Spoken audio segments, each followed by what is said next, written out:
নমস্কার বন্ধুরা, সম্পাস ভ্যারাইটি ব্লগে আপনাদের সবাইকে স্বাগত। তাহলে চলুন আজ ভিডিওটি এখান থেকেই শুরু করছি। এবার রান্নাঘরে যাওয়া যাক। তাহলে আজ মা আর আমি দুজনে মিলেই রান্না করব। ডাল বসিয়ে দিয়েছি। বাবা তো ভাজা ডাল খায় না। আমি আর কাঁচা ডাল সিদ্ধ করলাম, বাবা ভাজা ডাল খায় না বলে ডাল।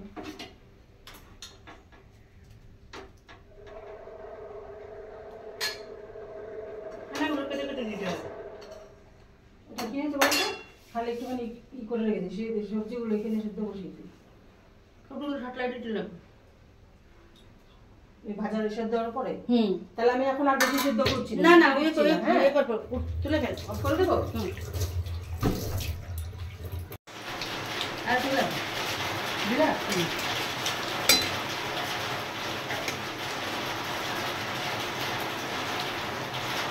দেখো খাবার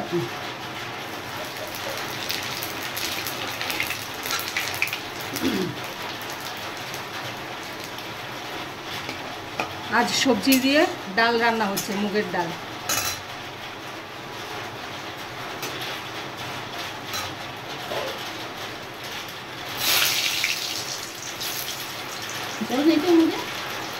না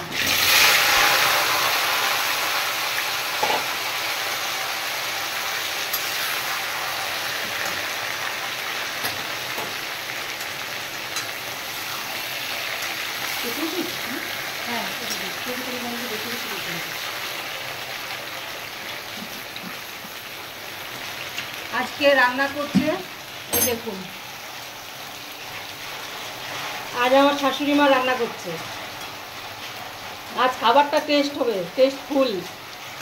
হ্যাঁ না, আমার বৌমায়ের হাতে রান্না খুব ভালো।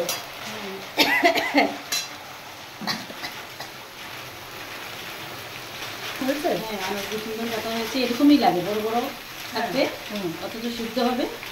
ছোটো ছোটো কাটলে একদম ভালো লাগে না। আমি কাটতেই পারি। আমি ভাবছিলাম এটা একটু বড় হয়ে গেছে। না না, ঠিক আছে ঠিক আছে। আমি ভাবছি মার পছন্দ হবে কিনা, কি জানি। সুন্দরগুলো কাটলাম, আনাজ কাটাতেই বোঝা যাবে রান্না কিরকম হবে।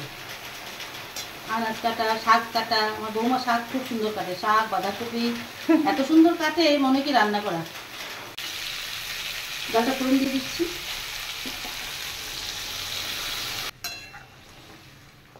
এই ডালটা বেশি সিদ্ধ হয় না, তাই তো? না, ডালটা আরও কম সিদ্ধ হতে লাগে। আচ্ছা, আর এই সোনামুক্ত এত সময় কারেন্ট ছিল না, এই কারেন্টটা আসলে।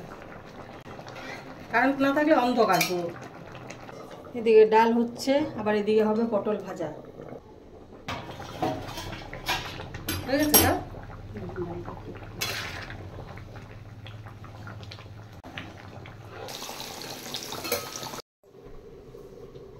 পটল ভাজা হয়ে গেছে? হ্যাঁ হ্যাঁ, পটল ভাজা হয়ে গেছে। তাহলে এবার কড়াইটা একটু লাগিয়ে দাও, আমরা ব্রেক নেই। এবার একটু দেখে রাখো কড়াইটা এর উপরে। বন্ধুরা, আমাদের এখন একটু রান্নার থেকে একটু ব্রেক নিচ্ছি। আর এখন আমরা একটু চা খাবো।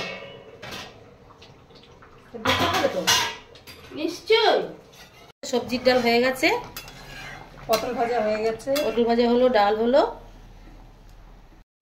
এবার রান্না হবে উচ্ছে কুমড়ো ছেচকি। ছেচকি। তাহলে তেলে দেওয়া হচ্ছে কি 5 ফোড়ন। 5 ফোড়ন। হলুদ গুঁড়ো দেওয়া হয়ে গেছে। এবার একটু আন্দাজ মতো নুন দিলাম।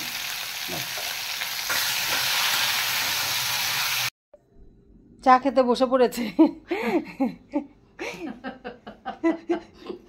এই যে চা, আসলে সুগারের রোগী মানুষগুলো বড় রাক্ষস হয়। খালি খালি খানিক বাদে বাদে খালি খেতে যায়। আমি কিন্তু একটু আগে মুড়ি দিয়ে ছাতু দিয়ে খেয়েছি। হ্যাঁ, এই ঘন্টা 2 আগে আবার খেতে পেয়ে গেছে। আবার খেতে পেয়ে গেছে। আমি আসছি, দাঁড়াও।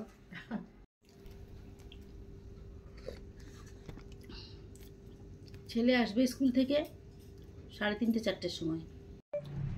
এবার রান্না হবে পনির।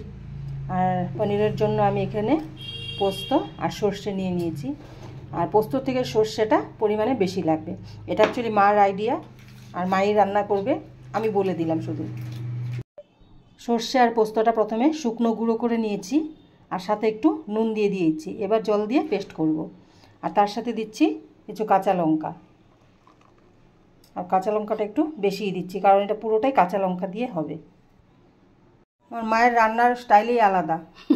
এই থালায় নিয়েছে হলুদ, এখানে নিয়েছে চিনি, আর এটা কি জানি নুন, এখানে নিয়েছে নুন। এবার কি পনিরগুলো মাখাবে? আচ্ছা, করে মাখিয়ে মাখিয়ে রাখছি।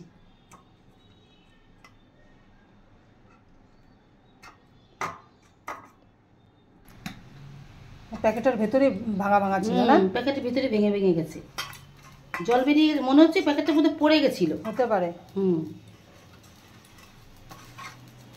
কড়াই বসিয়ে দেওয়া হয়েছে। পনিরগুলো ভাজা করার জন্য একটু ঘি দিলাম, ঘি ভাজবো পনিরগুলো।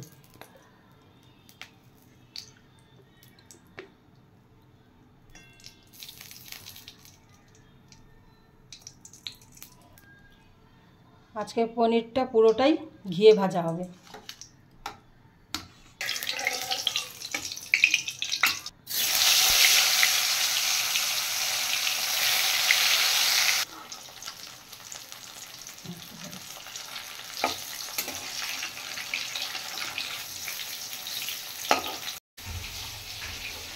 আরেকজন চলে এসছে স্কুল থেকে, হাতে জুতো, জলের জন্য গেটের সামনেই জল, কি করবি?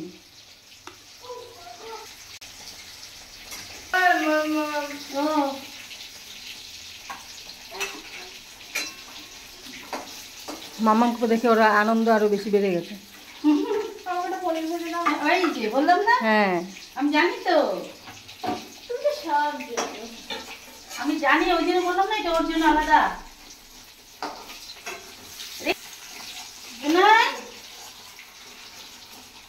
জিরে আর পনির ভাজা হয়ে গেছে, এবার তেলে দেওয়া হচ্ছে কালো জিরে। জল রাখো, জল রাখো, ওই তো মগে জল, এটা তো। কাঁচা লঙ্কা দুটো দিয়ে দিলাম, পোস্ত রাখো। এবার দেওয়া হচ্ছে সর্ষে আর পোস্ত, খানিকটা দিয়েছি, খানিকটা দিয়েছি, খানিকটা রেখে দিয়েছি। হ্যাঁ, এবার নুন দেওয়া হলো, স্বাদ মতো নুন দিলাম একদম। তারপরে একটুখানি সামান্য একটু হলুদ দাও।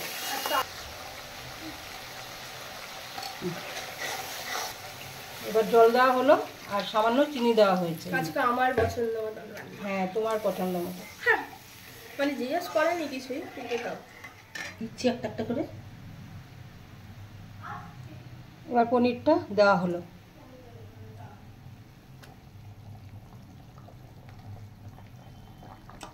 আমার ছেলে এসে গেছে স্কুল থেকে, এসে মা রান্না করছে, সামনে চলে এসছে, দেখুন না।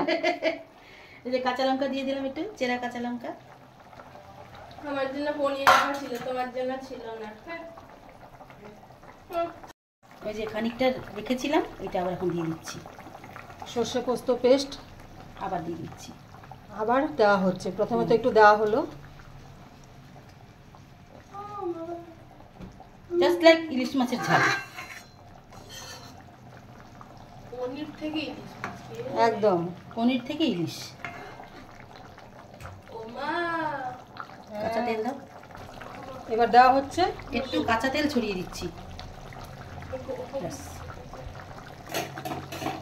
পনিরের ঝাল হয়ে গেছে, এবার এটা নামিয়ে দেওয়া হচ্ছে।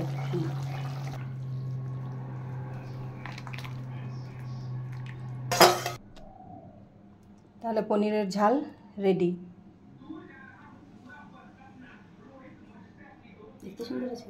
আজ ইলিশ মাছ ফেল। মোটেও না। তাহলে বন্ধুরা, আজ কি কি রান্না হলো? ভাত তো হবেই, তার সাথে সবজির ডাল, আর এখানে আছে উচ্ছে কুমড়ো ছেচকি, পটল ভাজা, আর এটা পনিরের ঝাল, আর এটা হলো পনির যে ফ্রাই করা হয়েছিল ঘিতে, এই ঘিটা রেখে দেওয়া হয়েছে। এটা কিসের সাথে খাওয়া হবে? এই পটল ভাজার সাথে খাওয়া হবে, তাই এটা রেখে দেওয়া হয়েছে। এটা তো আমার জন্য। হ্যাঁ, তোমার জন্যই তো সব। সব তোমার জন্য, তুমিই খাবে, তুমি খেলেই সব সন্তুষ্ট। সবাই খেতে বসে পড়েছে, খেতে দিয়ে দিয়েছি। শোনে কি দেবো বল? কিছু না। তা মা বসো, মা বসো, থালাটা পড়ে গেছে মাটিতে। ওষুধ পড়ে গেছে? হ্যাঁ। কি দিয়ে খাচ্ছ তুমি মা? আমি ছেচকিটা দিয়ে খাচ্ছি। হ্যাঁ, আমরা সবাই একসাথে খেতে বসেছি। এদিকে আমি নিয়ে নিয়েছি। মা বলো কেমন হয়েছে তরকারিটা? খেতে তো খুবই ভালো হয়েছে, পুরো ইলিশ মাছের ঝাল। কিন্তু আপনারাও খেয়ে দেখবেন, শুধু আমি বললে হবে, আপনারা করে খেয়ে দেখবেন। আমি যে প্রসেসে করেছি খেয়ে দেখবেন, দুর্দান্ত। ইলিশ মাছ ফেল। ইলিশ মাছ ফেল। আমি মেখে নিয়েছি ভাত। একদম সত্যি বন্ধুরা, আমি তো খেয়েছি আর মার রান্না আগেও এই রান্নাটা খেয়েছি। এই রান্না হলে আর অন্য কোনো পদের দরকার পড়ে না, এটা দিয়ে এক থালা ভাত খাওয়া হয়ে যায়। হ্যাঁ, ভালো। তাহলে বন্ধুরা, আমাদের খাওয়া দাওয়া কমপ্লিট, আমরা সবাই খেয়ে নিয়েছি। এবার মাও নিচে চলে গেছে খেয়ে দিয়ে। আর আজকের রেসিপি আপনারা দেখলেন, মা রান্না করেছে। আর পনিরের রেসিপিটা কিছু বলার নেই, এত টেস্ট হয়েছে। মানে ইলিশ মাছ থাকলে ইলিশ মাছটা খাবো না, পনিরটা খাবো, এত টেস্ট হয়েছে। ঠিক আপনারা এইভাবে রান্না করে দেখবেন, খেয়ে তারপর আপনারা কমেন্ট করে জানাবেন।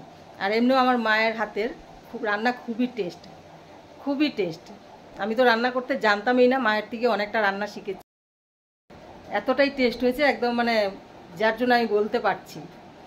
আর দেখলেন তো, ছেলে তো এসে একেবারে খুশিতে কি করবে বুঝতেই পারছে না। মা রান্না করছে, মায়ের হাতের রান্না খাবে। আর এটা সব ছেলে মেয়েদেরই হয়, মার হাতের রান্না যতই যে ভালো করে রান্না করুক না কেন, মায়ের হাতের রান্নার একটা আলাদাই টেস্ট। তাহলে দেখা হচ্ছে নেক্সট ভিডিওতে। টাটা।